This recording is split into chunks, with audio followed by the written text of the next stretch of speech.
Yeah, there is nothing wrong in trying and banging your head against a wall. The result would be you would be damaging your own head.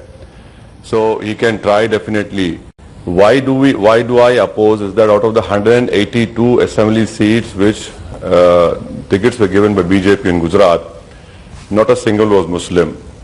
Secondly, let me point out to you that the real battle now is for these 98 Lok Sabha seats of Delhi, Gujarat, Rajasthan, Madhya Pradesh and Chhattisgarh, wherein there is a direct competition between Congress and BJP. The third part is that is Narendra Modi or BJP completely disowning the integral humanism theory of Pandit Deen Dayal by saying that we want to get Muslim vote. I can quote to you, the BJP spokesperson is there, she can correct me if I'm wrong, chapter 3 of integral humanism and page number 17 and 18. The fourth point, Rahul, is that you talk about Gujarat 25%. Yes, people have always voted here and there, but what about those 80% people who have not voted? And why is it that not a single Muslim MLA got elected? And the reason Muslims will oppose Mr. Modi is because we do not want another Gujarat program under him in the whole of India. Who's denying you? In a democracy of ours, which is participative democracy, the ethos of this country is pluralism. You can always, any Tom, Dick and Harry can ask for votes.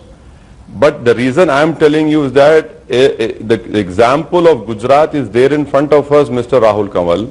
And moreover, please tell me that why is it that the Gujarat government is opposing pre-matric, post-matric scholarship to Muslims? Why is it that the Gujarat government has made laws that if Mr. Rahul Kanwal wants to convert to Islam, he'll have to take permission from the Gujarat government? If I want to sell a house in Johapura, I have to take permission from the Gujarat government. Now, these are the laws which have been passed under him.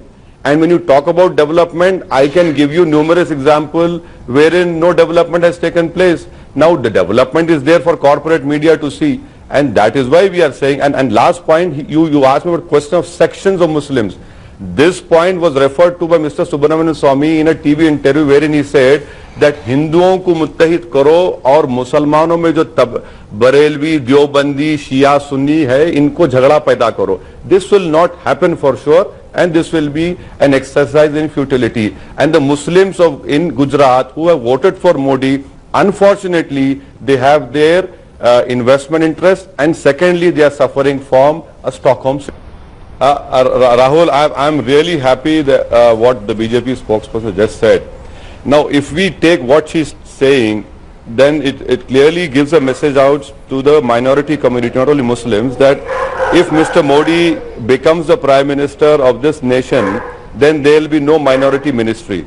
As of now, the minority ministry is spending 3,750 crores this year budget. So tomorrow, if BJP comes in power, there will be no such budget.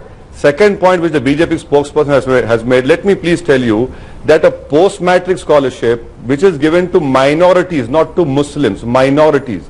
I'll quote to her Gujarat government's figures that 75% of school-age children belong to Muslims in Gujarat and only 21% finish their school. Whereas for the other communities, it is 79% and 41% finish school. Now, why this discrimination? And the last point which I would like to make to the BJP spokesperson, I am bad in her eyes, fine, no problem. Now, if she believes that all these programs will be put forward, I challenge on this program that let Mr. Narendra Modi contest against me from Hyderabad Parliament seat, and we'll see how many Muslims and secular people will vote for him.